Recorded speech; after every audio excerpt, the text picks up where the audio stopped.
بالقرآن نور قلبي بالقرآن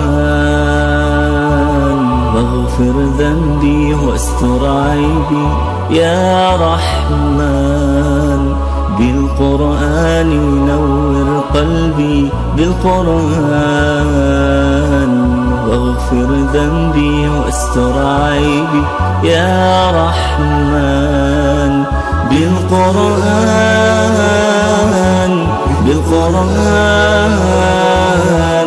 بالقرآن نور قلبي فكلامك ربي أحفظه فيحفظني وأرتله وأجوده فيرفعني فكلامك ربي أحفظه فيحفظني وأرتله وأجوده فيرفعني.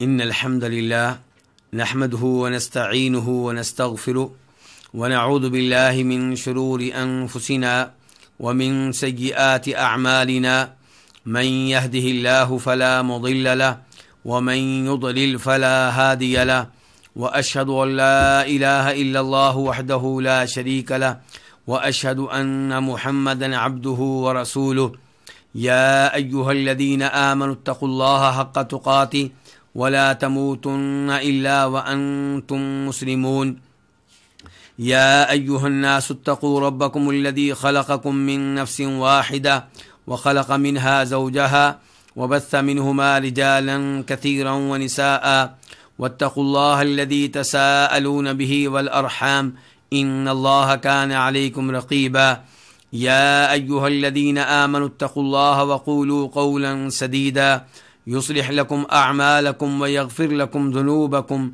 ومن يطع الله ورسوله فقد فاز فوزا عظيما أما بعد فإن خير الحديث كتاب الله وخير الهدي هدي محمد صلى الله عليه وسلم وشر الأمور محدثاتها وكل محدثة بدعة وكل بدعة ضلالة وكل ضلالة في النار. قال تعالى إن الذين يكتمون ما أنزلنا من البينات والهدى من بعد ما بيناه للناس في الكتاب أولئك يلعنهم الله ويلعنهم اللاعنون. یہ سورہ بقرہ کی آیت نمبر 159. اس میں اللہ رب العزت ارشاد فرما رہے ہیں کہ بے شک وہ لوگ الذین یکتمون، بے شک وہ لوگ جو چھپاتے ہیں ما انزلنا من البینات والہدی، وہ واضح آیتیں اور ہدایت جسے ہم نے نازل کیا، من بعد ما بیناہ للناس فی الکتاب، بعد اس کے کہ ہم نے اسے واضح کر دیا لوگوں کے لیے کتابوں میں، اولئک یلعنہم اللہ ویلعنہم اللاعنون، یہی وہ لوگ ہیں جن پہ اللہ تعالیٰ لعنت کرتا ہے اور جن پہ لعنت کرنے والے لعنت کرتے ہیں. یہ اس آیت کا ترجمہ تھا. اب اس آیت کے الفاظ اور مفردات. ان کا معنی ہوتا ہے بے شک، یقیناً. الذین اسم موصول ہے، الذی کی جمع ہے وہ لوگ. یکتمون جو چھپاتے ہیں، فعل مضارع ہے، جمع کے لیے ہے، اس کا واحد ہوتا ہے یکتمو، وہ چھپاتا ہے. یکتمون وہ چھپاتے ہیں. ما یہ اسم موصول ہے الذی کے معنی میں جو. انزلنا ہم نے اتارا، ہم نے نازل کیا. من البینات والہدی، من بیانیہ ہے، یہ بیان ہے کس کا؟ ما کا، کہ جو ہم نے اتارا. کیا ہم نے اتارا؟ البینات. البینات البینہ کی جمع ہے. کس کو کہتے ہیں؟ واضح چیز کو. اور البینات اصل میں صفت ہے اور اس کا موصوف مقدر ہوتا ہے، یعنی کہ الآیات البینات، واضح آیتیں، واضح نشانیاں.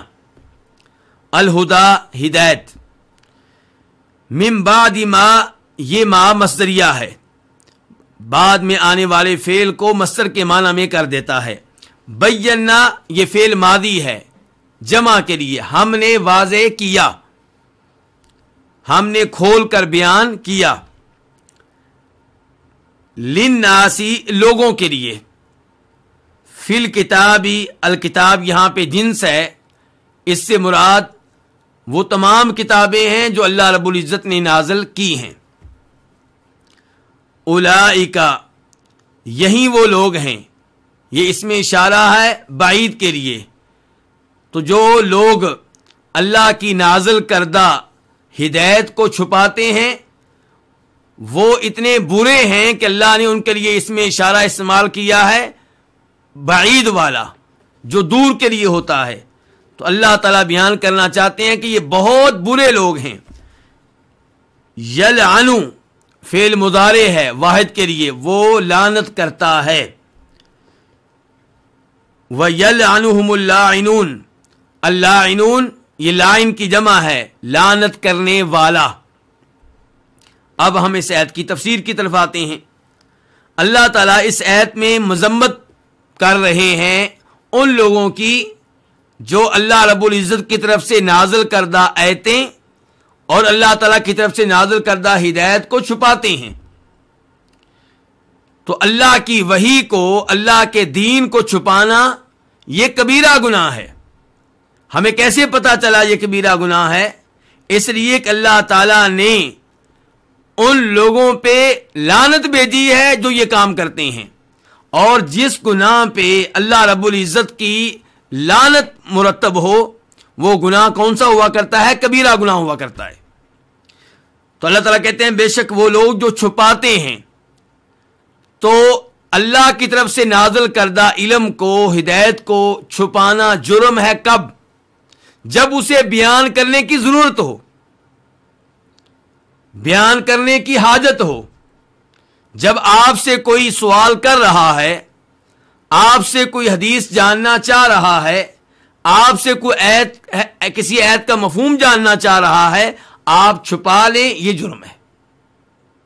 یا کسی نے پوچھا نہیں ہے، سوال نہیں کیا ہے، لیکن صورتحال ایسی بن چکی ہے کہ وہاں پہ اس حدیث کا بیان کرنا ضروری ہے جسے بیان کرنے کی وہاں ضرورت پیش آ رہی ہے۔ تو اس موقع پہ جب آپ اس حدیث کو چھپائیں گے یا اس آیت کو چھپائیں گے جس کے بیان کرنے کی وہاں پہ ضرورت ہے، تو یہ کتمان ہوگا، اور یہ چھپانا جو ہے یہ جرم کہلائے گا، گناہ کہلائے گا۔ ایک آدمی وضو کے بغیر، تیمم کے بغیر نماز پڑھ رہا ہے، آپ کو پتا چل گیا۔ اب یہاں پہ اس نے آپ سے سوال نہیں کیا، لیکن یہاں پہ صورتحال ایسی بن چکی ہے کہ مسئلہ واضح کرنا ضروری ہے۔ آپ واضح نہیں کریں گے تو کیا ہوگا؟ کتمان ہوگا۔ آپ کے سامنے کوئی آدمی شرکیہ عمل کر رہا ہے، یا جو بات کر رہا ہے وہ شرکیہ ہے، اب اس نے آپ سے سوال نہیں کیا، لیکن صورتحال ایسی بن چکی ہے کہ یہاں پہ یہ بیان کرنا ضروری ہے کہ جو لفظ آپ نے بولا ہے یہ درست نہیں ہے، جو عمل آپ کر رہے ہیں یہ شرک ہے۔ تو یہاں پہ اگر آپ خاموش رہیں گے تو کیا ہو جائے گا؟ کتمان ہو جائے گا۔ اور علم چھپانا، شریعت چھپانا، صحیح احادیث چھپانا، قرآن کی آیات چھپانا یہ غلط ہے۔ اس ایسے بھی پتا چلا، اور نبی علیہ الصلوۃ والسلام کی احادیث سے بھی یہی کچھ معلوم ہوتا ہے۔ چنانچہ امام ترمذی رحمہ اللہ روایت کرتے ہیں نبی صلی اللہ علیہ وسلم سے کہ آپ نے ارشاد فرمایا، من سئل عن علم علم ثم کتم فلجم بلجام من نار۔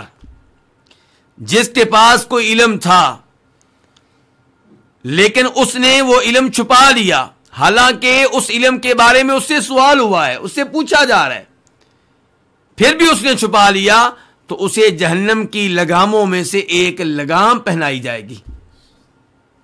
اس سے آپ اندازہ کر سکتے ہیں کہ یہ کتنا بڑا جرم ہے، کتنا بڑا گناہ ہے۔ تو اللہ تعالیٰ کہتے ہیں ان الذین یکتمون ما انزلنا من البینات والہدی، بے شک وہ لوگ جو چھپاتے ہیں، کس سے؟ لوگوں سے۔ کیا چھپاتے ہیں؟ ما انزلنا من البینات والہدی، وہ واضح آیتیں اور وہ ہدایت جو ہم نے نازل کی ہے۔ تو ہدایت کہاں سے آئی؟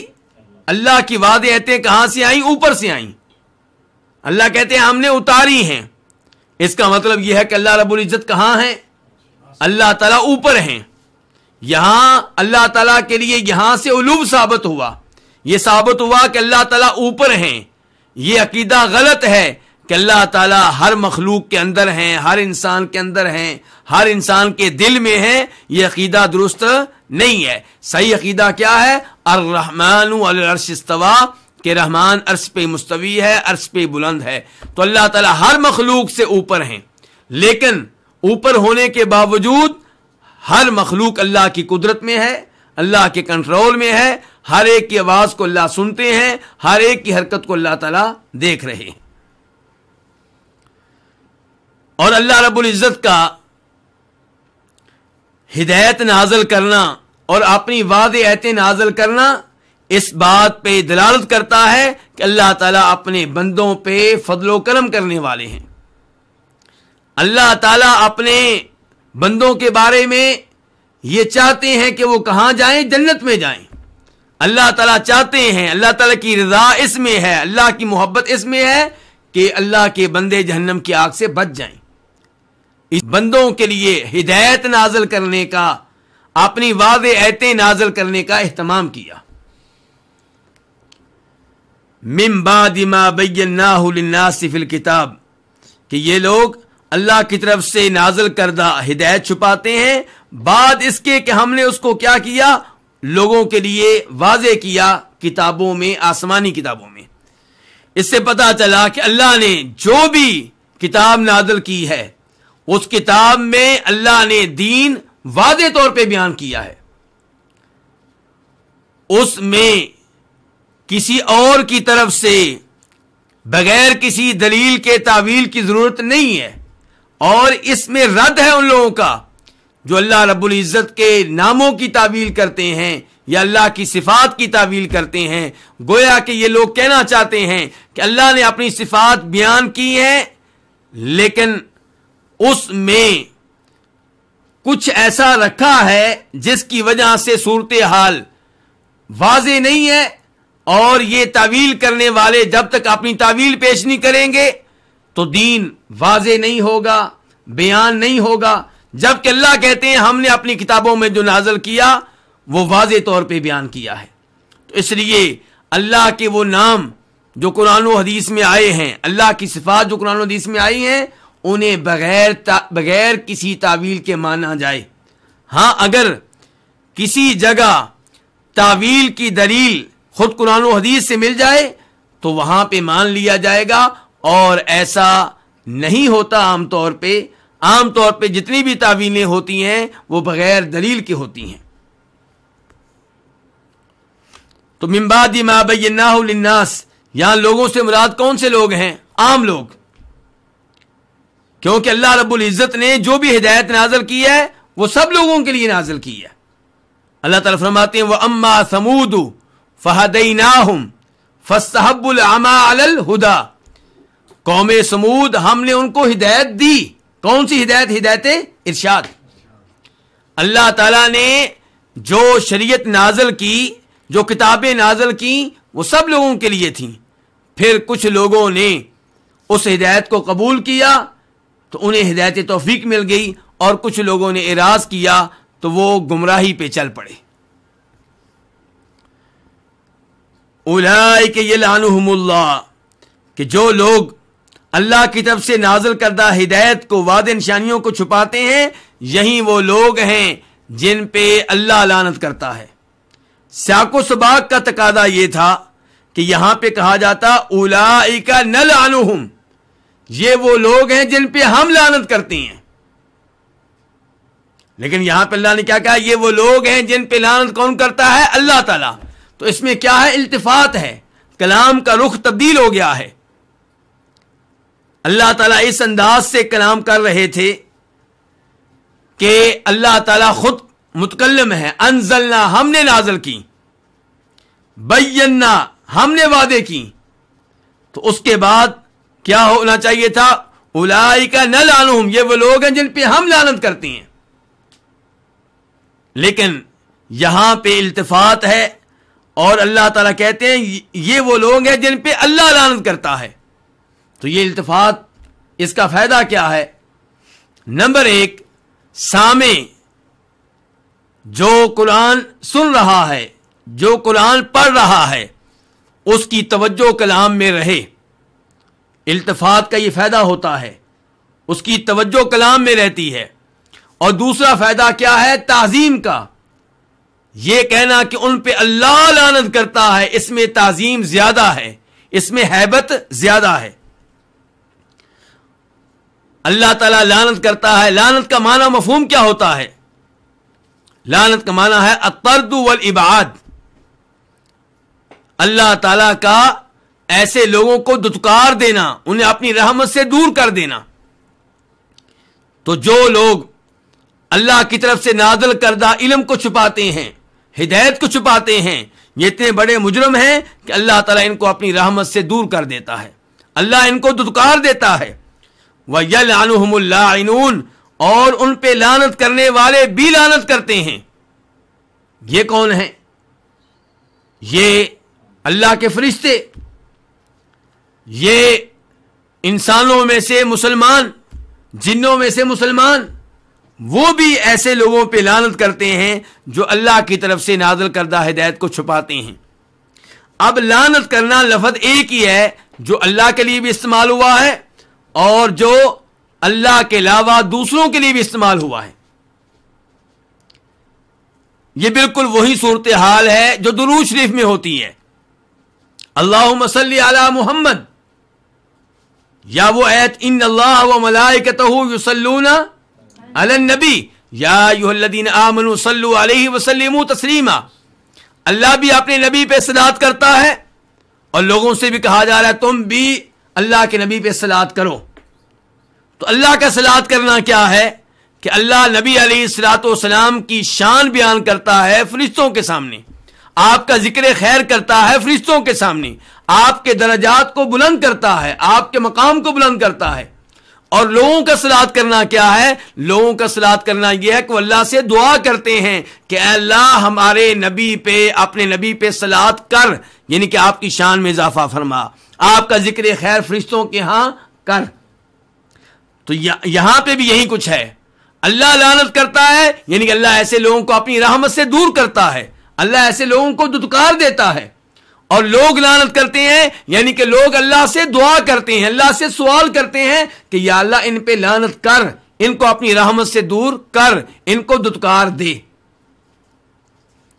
اولئک یلعنہم اللہ ویلعنہم اللاعنون الا الذین تابوا واصلحوا وبینوا فاولئک اتوب علیہم وانا التواب الرحیم. یہ آیت نمبر 160 ہے.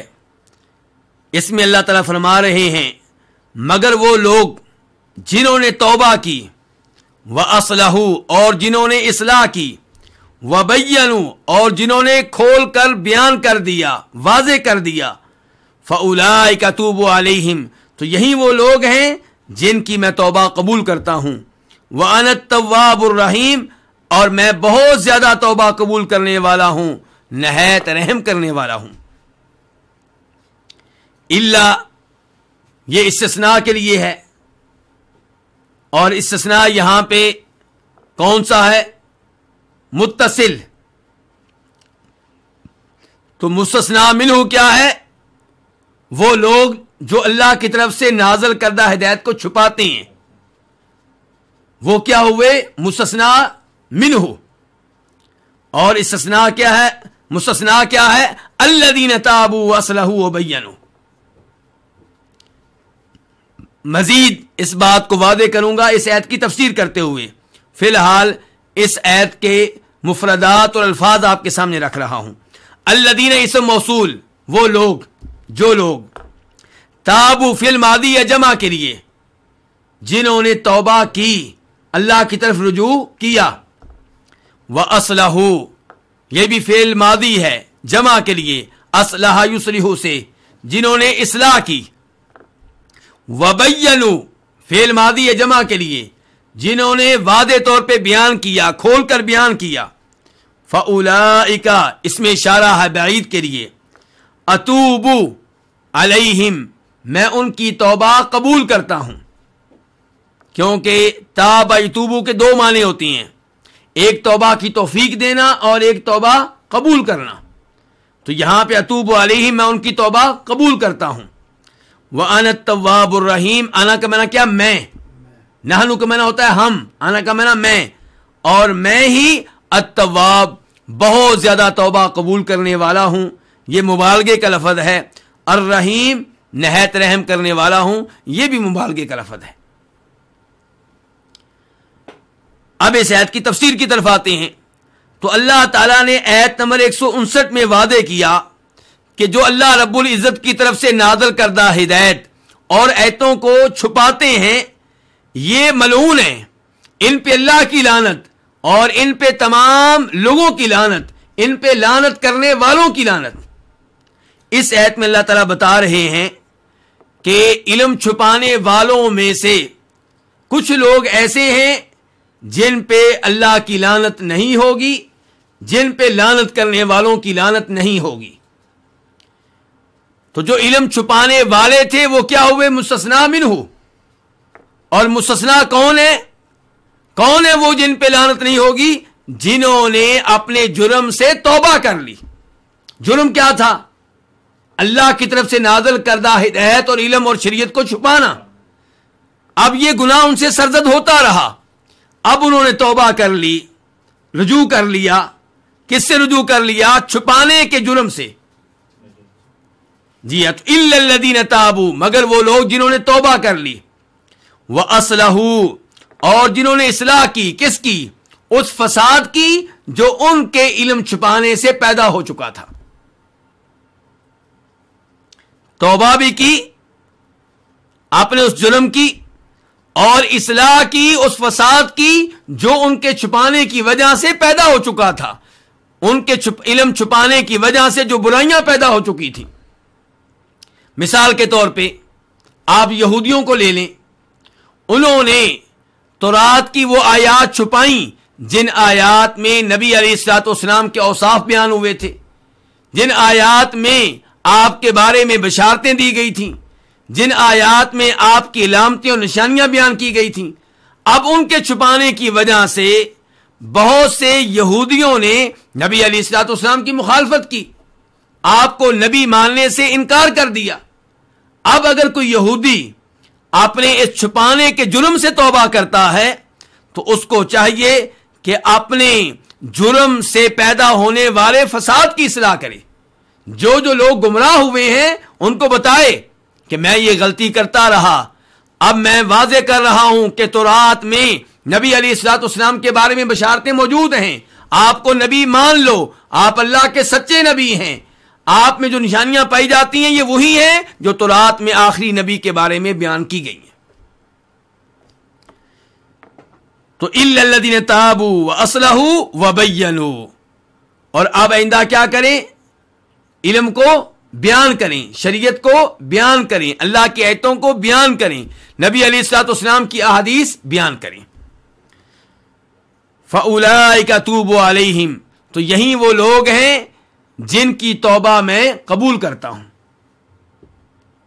اتوب فعل مضارع ہے واحد متکلم کے لیے. اللہ تعالیٰ کہہ رہے ہیں یہ وہ لوگ ہیں جن کی میں توبہ قبول کرتا ہوں. اولئک اس میں اشارہ استعمال ہوا ہے ان کے لیے، اس میں اشارہ بعید والا. کیونکہ یہ لوگ عظیم ہو گئے جب انہوں نے توبہ کر لی اور ان کے چھپانے کی وجہ سے جو فساد پیدا ہوا تھا اس کی اصلاح کر لی اور اب حق کھول کر بیان کرنا شروع کر دیا. اب یہ عظیم ہو گئے. تو فرمایا فاولئک، یہی وہ لوگ ہیں اتوب علیہم جن کی میں توبہ قبول کرتا ہوں. اب یہاں پہ یہ ذکر کر دینا مناسب ہوگا کہ توبہ کی شرائط کیا ہیں. توبہ کی پہلی شرط یہ ہے کہ آپ توبہ کریں اللہ کو راضی کرنے کے لیے، آپ توبہ کریں جنت میں جانے کے لیے، آپ توبہ کریں اللہ کے عذاب سے بچنے کے لیے، اللہ کے غضب سے بچنے کے لیے، جہنم کی آگ سے محفوظ رہنے کے لیے، لوگوں کو راضی کرنے کے لیے نہیں. تو وہ توبہ جو اللہ رب العزت کے ہاں قبولیت کا درجہ حاصل کرتی ہے اس کی پہلی شرط یہ ہے کہ توبہ کس لیے ہو؟ اللہ تعالیٰ کے لیے، یعنی کہ توبہ میں اخلاص ہو۔ دوسرے نمبر پہ آپ کو اپنے جرم پہ پشیمانی اور ندامت ہو۔ کئی لوگ ایک طرف توبہ و استغفار کر رہے ہوتے ہیں، دوسری طرف اپنے اس جرم پہ فخر کر رہے ہوتے ہیں جو ماضی میں کرتے رہے۔ مثال کے طور پہ میں نے اتنے لوگ قتل کیے ہیں، اور یہ جملہ وہ فخریہ طور پہ بول رہے ہوتے ہیں، یہ جملہ وہ فخریہ طور پہ کہہ رہے ہوتے ہیں، اور پھر قتل کی توبہ بھی کر رہے ہوتے ہیں۔ اس کا مطلب یہ ہے کہ ان کو اپنے جرم پہ پشیمانی اور ندامت نہیں ہے۔ تو توبہ کی پہلی شرط کیا؟ اخلاص، اور دوسرے نمبر پہ یہ کہ اپنے جرم پہ آپ کو ندامت ہو اور پشیمانی ہو۔ تیسرے نمبر پہ اس کو فوری طور پہ آپ ترک کر دیں۔ کچھ لوگ شراب بیچتے رہے، سودی ملازمت کرتے رہے، اب توبہ کر رہے ہیں، جبکہ سودی ملازمت جاری و ساری ہے، جبکہ شراب کی دکان اب بھی کھول رکھی ہے، تو توبہ کس بات کی؟ تو توبہ کی تیسری شرط کیا ہے کہ وہ گناہ فوری طور پہ ترک کر دیں۔ اور چوتھے نمبر پہ یہ اللہ سے پختہ وعدہ اور یہ پختہ عزم کہ آئندہ میں اس گناہ کے قریب نہیں جاؤں گا۔ بطور بشر ممکن ہے کہ وہ گناہ پھر کبھی ہو جائے، لیکن کم از کم توبہ کرتے ہوئے آپ کے دل میں پختہ ارادہ ہو کہ آئندہ میں نے اس گناہ کے قریب نہیں جانا۔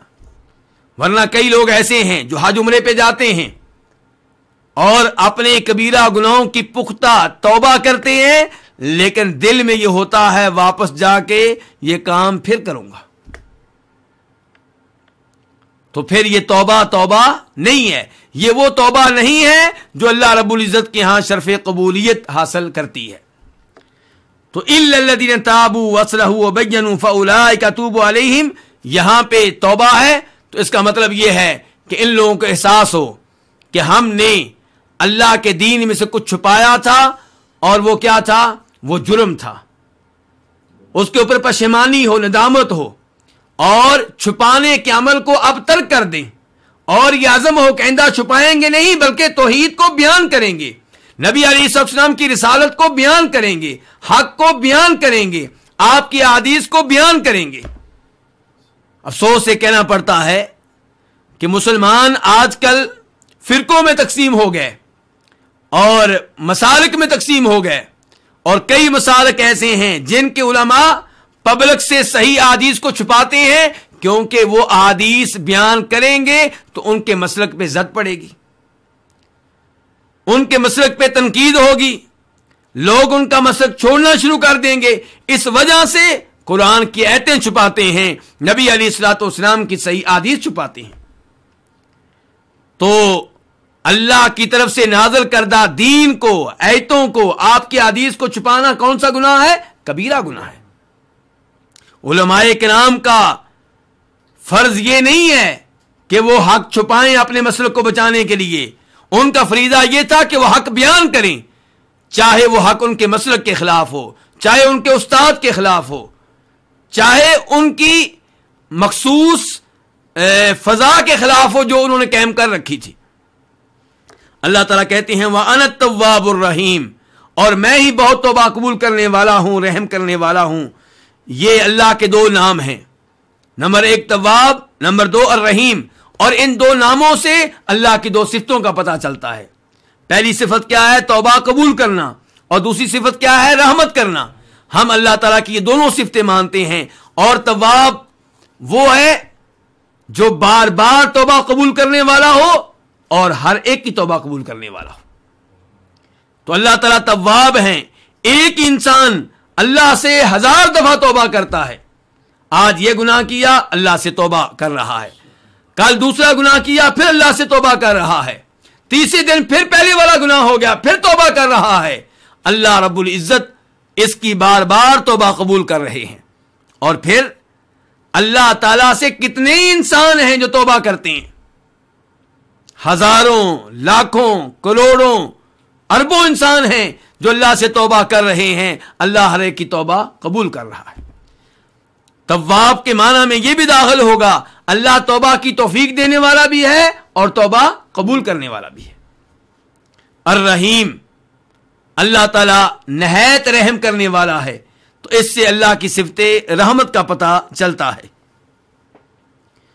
اس کے بعد آیت نمبر 161 اللہ تعالیٰ فرماتے ہیں ان الذین کفروا وماتوا وهم کفار اولئک علیہم لعنت اللہ والملائکۃ والناس اجمعین، بے شک وہ لوگ جنہوں نے کفر کیا اور فوت ہو گئے اس حال میں کہ وہ کافر تھے، یہی وہ لوگ ہیں جن پہ اللہ کی لعنت، تمام فرشتوں کی لعنت اور تمام لوگوں کی لعنت۔ پہلی دو آیتوں میں تذکرہ تھا کن کا؟ ان لوگوں کا جو اللہ رب العزت کی طرف سے نازل کردہ ہدایت میں سے کسی چیز کو چھپاتے ہیں، اللہ رب العزت کی طرف سے نازل کردہ آیتوں میں سے کسی آیت کو چھپاتے ہیں۔ اب تذکرہ ہو رہا ہے ان لوگوں کا جو کافر ہیں، اور فرمایا کفر کی حالت میں فوت ہو جاتے ہیں، ان کے بارے میں یہ آیت نمبر 161 اور آیت نمبر 162 ہے۔ اس آیت کے الفاظ اور مفردات کی طرف آتے ہیں۔ ان کا معنی کیا ہے؟ بے شک، یقیناً، الذین اسم موصول، بے شک وہ لوگ، کافروا جنہوں نے کفر کیا، فعل ماضی جمع کے لیے، وماتوا اور فوت ہو گئے، یہ بھی فعل ماضی ہے جمع کے لیے۔ فوت کیسے ہوئے؟ وہم کفار، اس حال میں کہ وہ کافر تھے، کفر پہ ہی انہیں موت آئی۔ یہ واو حالیہ ہے، ہم کفار مبتدا خبر، یہ جملہ کیا حال ہے؟ تو ہم کا معنی کیا؟ وہ کفار، کافر کی جمع ہے۔ اولئک علیہم لعنت اللہ، یہی وہ لوگ ہیں جن پہ اللہ کی لعنت ہے، والملائکہ، فرشتوں کی لعنت ہے، والناسی، لوگوں کی، اجمعین، سب کی۔ تو یہاں پہ اللہ رب العزت کافر کا حکم بیان کر رہے ہیں کہ جو مرتے دم تک کافر رہے ان پہ اللہ کی لعنت نازل ہوتی ہے، اور ان پہ فرشتوں کی بھی لعنت ہے، اور ان پہ تمام لوگوں کی لعنت ہے۔ اب یہاں پہ سوال پیدا ہوگا کہ کافر پہ لعنت کرنا جائز ہے یا نہیں، مسلمان پہ لعنت کرنا جائز ہے یا نہیں؟ تو مسلمان پہ لعنت کرنا جائز نہیں ہے۔ جہاں تک تعلق ہے کافر کا، تو کافروں پہ عمومی طور پہ لعنت کرنا جائز ہے کہ تمام کافروں پہ اللہ کی لعنت ہو، اور اس کافر کا نام لے کر لعنت کرنا جائز ہے جس کے بارے میں ہمیں یقین ہے کہ وہ حالت کفر پہ فوت ہوا، جیسا کہ ابو لہب ہے۔ لیکن وہ کافر جس کے بارے میں ہمیں یقین نہیں ہے کہ وہ حالت کفر پہ فوت ہوا، اس کا نام لے کے اس پہ لعنت کرنا جائز نہیں ہے۔ اور جو کافر زندہ ہے اس پہ بھی اس کا نام لے کر اس کی تعیین کر کے لعنت کرنا جائز نہیں ہے۔ ہو سکتا ہے اللہ تعالیٰ نے اس کے نصیب میں ہدایت لکھی ہو۔ مثال کے طور پہ ابو جہل کا بیٹا اکرمہ مسلمان ہو گیا تھا، اب اس پہ نام لے کے لعنت کرنا اگر جائز ہوتا تو یہ لعنت اس کو نقصان دیتی۔ تو اس لیے کافر جب تک زندہ ہے نام لے کر متعین کر کے اس پہ لعنت کرنا جائز نہیں ہے۔ البتہ کافروں پہ عمومی لعنت جائز ہے، اور اس کافر پہ لعنت کرنا جائز ہے جو حالت کفر پہ فوت ہوا ہے، اور ہمیں یقین ہے کہ وہ حالت کفر پہ فوت ہوا ہے۔ اللہ تعالیٰ فرماتے ہیں ان الذین کفروا وماتوا وهم کفار، بے شک وہ لوگ جنہوں نے کفر کیا اور فوت ہو گئے اس حال میں کہ وہ کافر تھے۔ کفر اللہ تعالیٰ کے ساتھ، یا اللہ کے رسولوں کے ساتھ، یا آسمانی کتابوں کے ساتھ، یا اللہ کے فرشتوں کے ساتھ، یا روز آخرت کے منکر تھے، یا تقدیر کے منکر تھے، ان میں سے کسی ایک عقیدے کا منکر کیا ہے؟ کافر ہے۔ تو بے شک وہ لوگ جنہوں نے کفر کیا اور فوت ہوئے اس حال میں کہ وہ کافر تھے، تو یہی وہ لوگ ہیں جن پہ اللہ کی لعنت اور تمام فرشتوں کی لعنت اور تمام لوگوں کی لعنت ہے۔ اس کے بعد آیت نمبر 162 خالدین فیہا، یہ ہمیشہ ہمیشہ اس میں رہیں گے۔ خالدین فیہا یہ ہمیشہ ہمیشہ اس میں رہیں گے. کس میں؟ اس لعنت میں. لا یخفف عنہم العذاب ان سے عذاب ہلکا نہیں کیا جائے گا. ولا ہم ینظرون اور نہ ہی انہیں کوئی مہلت دی جائے گی. خالدین خالد کی جمع ہمیشہ اس میں رہیں گے. یہ خالدین حال ہے کس سے؟ علیہم کی ضمیر ہم سے کہ ان پہ اللہ کی لعنت، فرشتوں کی لعنت، تمام لوگوں کی لعنت. خالدین فیہا اس حال میں کہ وہ اس لعنت میں ہمیشہ ہمیشہ رہیں گے. یہ لعنت ان پہ ہمیشہ ہمیشہ برستی رہے گی کیونکہ کفر پہ فوت ہوئے ہیں. تو خالدین فیہا ہا ضمیر کی طرف جاری لعنت کی طرف کہ وہ اس لعنت میں ہمیشہ ہمیشہ رہیں گے. جب لعنت ان پہ ہمیشہ ہمیشہ رہے گی تو اس کا مطلب یہ ہے کہ وہ جہنم میں ہمیشہ ہمیشہ رہیں گے، اللہ کے عذاب میں ہمیشہ ہمیشہ رہیں گے. لا یخفف عنہم العذاب ان سے عذاب ہلکا نہیں کیا جائے گا. یخفف فعل مضارع ہے، مجہول کے لیے ہے. ہلکا نہیں کیا جائے گا لا جو ہے وہ نفی کے لیے ہے. عنہم ان سے، کن سے؟ جو حالت کفر پہ فوت ہوئے. کیا ہلکا نہیں کیا جائے گا؟ العذاب عذاب. ولا ہم ینظرون اور نہ انہیں مہلت دی جائے گی. ینظرون فعل مضارع ہے، جمع کے لیے ہے اور مجہول کے لیے ہے. انذرا ینذرو سے انہیں مہلت نہیں دی جائے گی. تو اس ایسے پتہ چلا کہ جو حالت کفر پہ فوت ہوا اس پہ اللہ کی لعنت ہے ہمیشہ ہمیشہ کے لیے، اس پہ لوگوں کی لعنت ہے ہمیشہ ہمیشہ کے لیے، اس پہ فرشتوں کی لعنت ہے ہمیشہ ہمیشہ کے لیے، اور ایسے لوگوں سے کبھی بھی عذاب ہلکا نہیں کیا جائے گا. اللہ تعالیٰ فرماتے ہیں سورہ مؤمن میں وقال الذین فی النار لخزنۃ جہنم ادعوا ربکم یخفف عنا یوما من العذاب کہ وہ لوگ جو جہنم میں ہوں گے وہ جہنم کے خازن فرشتوں سے کہیں گے، جہنم کے دربان فرشتوں سے کہیں گے اپنے رب سے دعا کرو کہ یخفف عنا یوما من العذاب وہ ہم سے صرف ایک دن عذاب ہلکا کر دے، ایک دن عذاب ہلکا کر دے. قالوا اولم تک تأتیکم رسلکم بالبینات قالوا بلا قالوا فادعوا وما دعاء الکافرین الا فی ضلال. یہ فرشتے کہیں گے کیا تمہارے پاس تمہارے رب کی طرف سے رسول اور نبی نہیں آئے تھے؟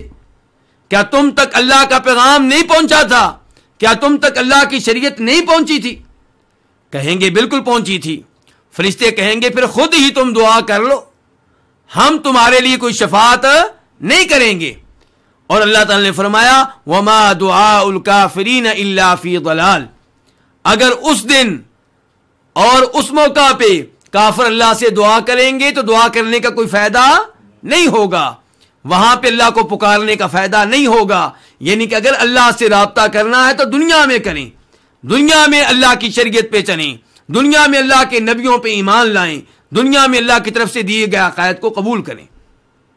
تو لا یخفف عنہم العذاب ان سے عذاب ہلکا نہیں کیا جائے گا. اس سے پتا چلا کسی کافر سے کبھی بھی عذاب میں کوئی تخفیف نہیں کی جائے گی. البتہ یہ بات صحیح احادیث سے ثابت ہے کہ نبی علیہ الصلوۃ والسلام کے چچا ابو طالب چونکہ نبی علیہ الصلوۃ والسلام کا ساتھ دیتے رہے، آپ کا دفاع کرتے رہے، آپ کی حمایت کرتے رہے، اس لیے ان کے عذاب میں کمی کی جائے گی. اس کے علاوہ جتنے بھی کافر ہیں ان کے عذاب میں کوئی کمی نہیں ہوگی. ولا ہم ینظرون اور نہ ہی انہیں کوئی مہلت دی جائے گی.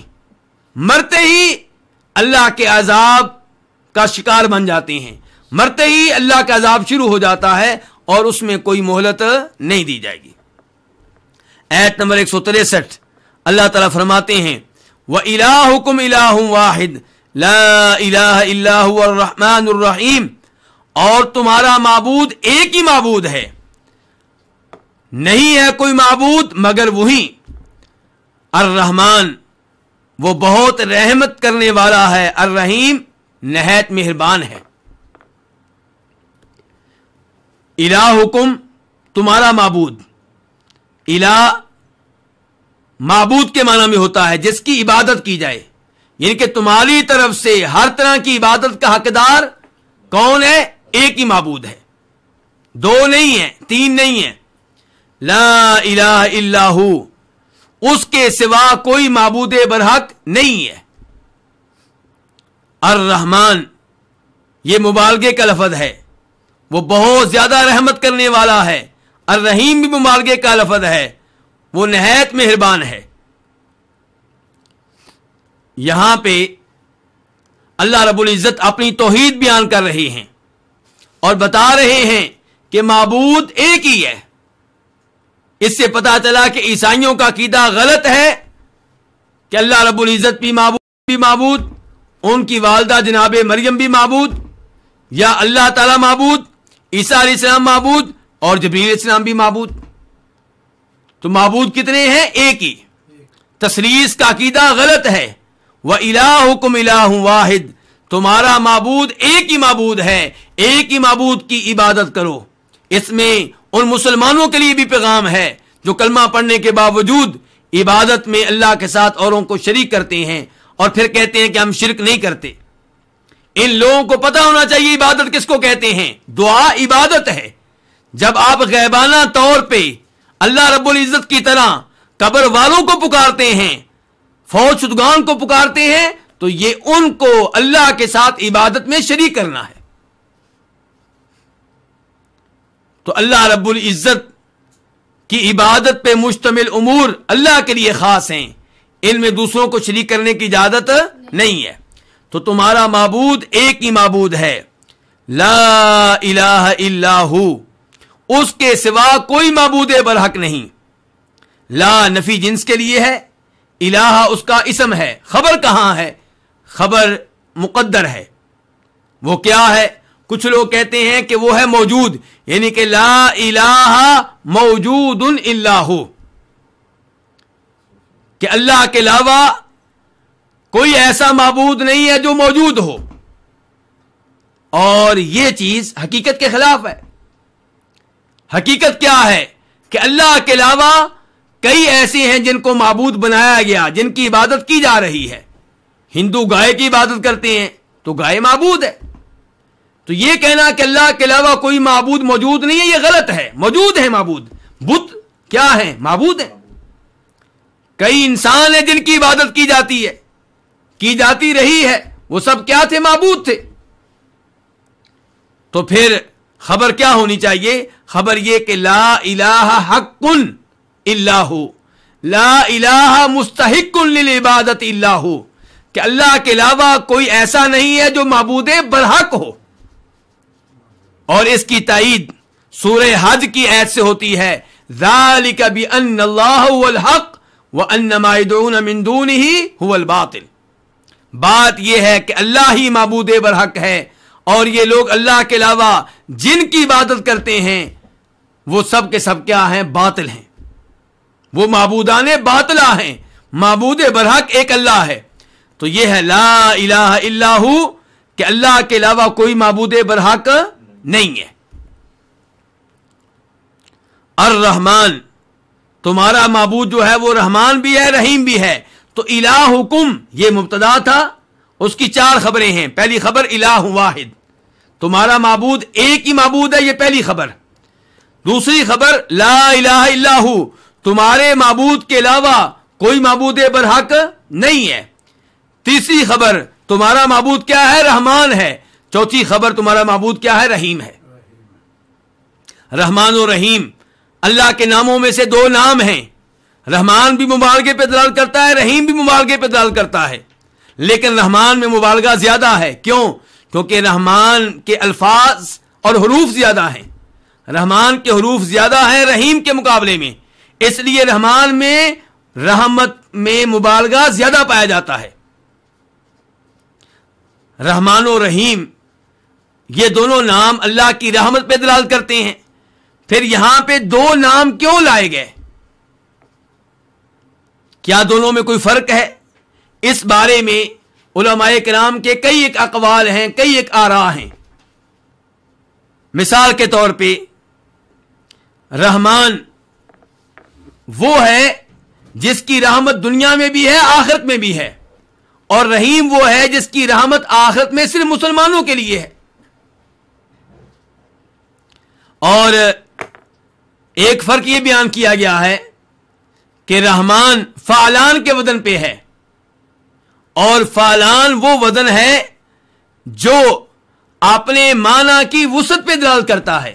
مثال کے طور پہ غضبان جو بہت زیادہ غصے والا ہو، عطشان جسے بہت زیادہ پیاس لگی ہوئی ہو، تو رحمان جو بہت زیادہ رحمت کرنے والا ہو.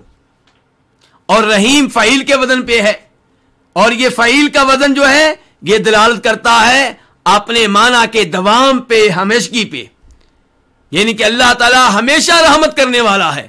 تو اب رحمان و رحیم جب اللہ کے دو نام آئے تو نتیجہ کیا نکلا؟ اللہ کی رحمت اتنی وسیع ہے کہ سب کے لیے ہے، اور رحیم اللہ کی رحمت ہمیشہ ہمیشہ کے لیے ہے، اس میں کوئی انقطاع نہیں ہے، ختم ہونے والی نہیں ہے. اگر اللہ کی رحمت وسیع ہو لیکن 2 دنوں میں ختم ہو جائے تو مخلوق کا نقصان ہے، اور اگر اللہ تعالیٰ کی رحمت مسلسل ہو لیکن تھوڑی ہو، سب کے لیے پوری نہ ہو، تو پھر بھی مسئلہ ہے. تو الرحمن الرحیم، اللہ تعالیٰ کی رحمت وسیع ہے اور اللہ تعالیٰ کی رحمت ہمیشہ ہمیشہ کے لیے ہے. لیکن کافر اس رحمت سے فائدہ اٹھائے گا دنیا میں، آخرت میں اس کا اس رحمت میں کوئی حصہ نہیں ہے. اس وجہ سے نہیں کہ اللہ کی رحمت میں کوئی کمی ہے، بلکہ اس وجہ سے کہ انہیں دنیا میں مہلت دی گئی، ان پہ رحمت ہوتی رہی. روز آخرت یہ سزا کا دن ہے، یہ جزا کا دن ہے. نیک لوگوں کو نیکیوں پہ اجر و ثواب ملے گا، برے لوگوں کو ان کے جرائم پہ سزا ملے گی. اس لیے کافر کے لیے اللہ کی رحمت میں روز آخرت کوئی حصہ نہیں ہے. اس کے بعد آیت نمبر 164 اللہ تعالیٰ فرماتے ہیں ان فی خلق السماوات والارض واختلاف اللیل والنہار والفلک التي تجری فی البحر بما ينفع الناس وما انزل اللہ من السماء من ماء فاحیا به الارض بعد موتها وبث فيها من كل دابة وتصریف الرياح والسحاب المسخر بين السماء والارض لآیات لقوم یعقلون. بے شک آسمان و زمین کے پیدا کرنے میں اور رات اور دن کے بدلنے میں اور ان کشتیوں میں جو سمندر میں ان چیزوں کو لے کر چلتی ہیں جو لوگوں کو فائدہ دیتی ہیں، اور اس چیز میں اور اس پانی میں جو اللہ نے اوپر سے اتارا ہے، پھر اس کے ساتھ زمین کو اس کے خشک ہو جانے کے بعد، بنجر ہو جانے کے بعد زندہ کیا، اور اس میں ہر طرح کے جانور پھیلا دیے، اور ہواؤں کے پھیرنے میں اور ان بادلوں میں جو آسمان و زمین کے مابین مسخر ہیں، یقیناً نشانیاں ہیں ایسے لوگوں کے لیے جو عقل رکھتے ہوں. انا کا معنی کیا ہوتا ہے؟ بے شک. اور انا کو اسم کی بھی ضرورت ہوتی ہے، خبر کی بھی. تو یہاں پہ انا کا اسم جان لیں، انا کی خبر جان لیں تاکہ یہ ایسا سمجھنی آسان ہو جائے. تو انا کا اسم کیا ہے؟ لآیات. انا کا اسم انا کے بعد خبر سے پہلے آیا کرتا ہے، لیکن کبھی کبھی خبر پہلے آتی ہے، اسم بعد میں. تو یہاں پہ اسم بعد میں آیا ہے کہ لآیات، کہ بے شک کئی نشانیاں ہیں. کئی کیا ہیں؟ کئی نشانیاں ہیں. کس چیز میں نشانیاں ہیں؟ یہ خبر ہے فی خلق السماوات والارض، آسمان و زمین کے پیدا کرنے میں. السماوات سما ان کی جمع ہے، اور الارض یہ جمع نہیں ہے، لیکن یہاں اس کا الجنس کے لیے ہے، اس سے مراد تمام زمینیں ہیں. واختلاف اللیل والنہار، رات اور دن کے مختلف ہونے میں، بدلنے میں. اختلاف مصدر ہے، اختلاف یختلف سے. والفلک التی تجری فی البحر بما ينفع الناس، الفلک یہ لفظ واحد کے لیے بھی استعمال ہوتا ہے، جمع کے لیے بھی. فلک کا معنی کشتی بھی ہوتا ہے، فلک کا معنی کشتیاں بھی ہوتا ہے، واحد کے لیے بھی استعمال ہوتا ہے، جمع کے لیے بھی. اور یہاں استعمال ہوا جمع کے لیے، ہمیں کیسے پتا چلا؟ اللتی سے، اللتی تجری فی البحر بما ينفع الناس. اللتی اسم موصول ہے مؤنث کے لیے، مذکر کے لیے کیا ہوتا ہے؟ الذی، جو، اور مؤنث کے لیے ہوتا ہے اللتی، جو. تجری، چلتی ہیں، یہ فعل مضارع ہے، مؤنث کے لیے ہے، یعنی کہ وہ کشتیاں چلتی ہیں. فی البحر، کہاں چلتی ہیں؟ سمندر میں. بما، یہ با مصاحبت کے لیے ہے، وہ کشتیاں کیا لے کر چلتی ہیں؟ وہ چیزیں لے کر چلتی ہیں جو لوگوں کو فائدہ دیتی ہیں. ما اسم موصول ہے، ینفع فعل مضارع ہے واحد کے لیے. الناس اس کا معنی کیا ہوتا ہے؟ لوگ. وما انزل اللہ من السماء من ماء، اور جو پانی اللہ نے اوپر سے اتارا.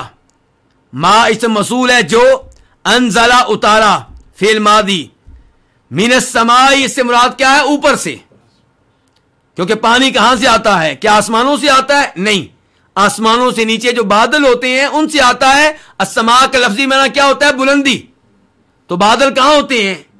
بلندی پہ ہوتے ہیں، اوپر ہوتے ہیں. تو السماء سے مراد پھر کیا ہے؟ بلندی، اوپر سے. مما، یہ من کیا ہے؟ بیانیہ. یہ بیان ہے کس کا؟ ما انزل اللہ کے ما کا، جو اللہ نے اوپر سے اتارا. وہ کیا اتارا اللہ نے؟ پانی. فاحیا، تو اس نے زندہ کیا، فعل ماضی ہے واحد کے لیے، اس نے زندہ کیا. بھی، اس کے ساتھ، کس کے ساتھ؟ پانی کے ساتھ. کس کو زندہ کیا؟ الارض، زمین کو. بعد موتہا، اس کے مردہ ہو جانے کے بعد، یعنی کہ زمین کے خشک ہو جانے کے بعد، بنجر ہو جانے کے بعد اللہ نے پانی کے ذریعے زمین کو زندہ کیا. وبثا فعل ماضی ہے واحد کے لیے، پھیلا دیے. فیہا، اس میں، کس میں؟ اس زمین میں. من کل دابہ، ہر قسم کے جانور. وتصریف الریاح، اور ہواؤں کے پھیرنے میں. تصریف مصدر ہے، صرف یصرف، پھیرنا. الریاح، ری کی جمع ہوائیں. والسحاب، سحاب کس کو کہتے ہیں؟ بادل کو. المسخر، جو مسخر ہیں. بین السماء والارض، آسمانوں اور زمین کے مابین. بادل کیا آسمان کے ساتھ متصل ہیں؟ نہیں. کیا بادل زمین کے ساتھ متصل ہیں؟ نہیں. بادل کہاں؟ آسمانوں زمین کے مابین مسخر ہیں. تو اس سے یہ بھی پتا چلا کہ بینا سے یہ لازم نہیں آتا کہ جو چیز کسی چیز کے مابین ہے وہ اس سے متصل ہے، جڑی ہوئی ہے. اللہ نے کہا ہے یہ بادل آسمان و زمین کے درمیان ہیں. بین کا معنی کیا ہوتا ہے؟ درمیان. تو اس سے یہ لازم نہیں آتا کہ بادل آسمان کے ساتھ متصل ہوں یا زمین کے ساتھ جڑے ہوئے ہوں، بلکہ آسمان و زمین کے مابین ہیں اتصال کے بغیر. یہاں سے آپ کو عقیدے کی ایک بات سمجھانا چاہتا ہوں. صحیح مسلم کی حدیث ہے، نبی علیہ الصلوۃ والسلام ارشاد فرماتے ہیں کہ لوگوں کے دل اللہ کی انگلیوں میں سے 2 انگلیوں کے درمیان ہیں. وہاں پہ بھی لفظ کیا ہے؟ بین. اب ہمارا اس حدیث پہ ایمان ہے کہ اللہ رب العزت کی انگلیوں کے مابین اللہ کے بندوں کے دل ہیں، انسانوں کے دل ہیں.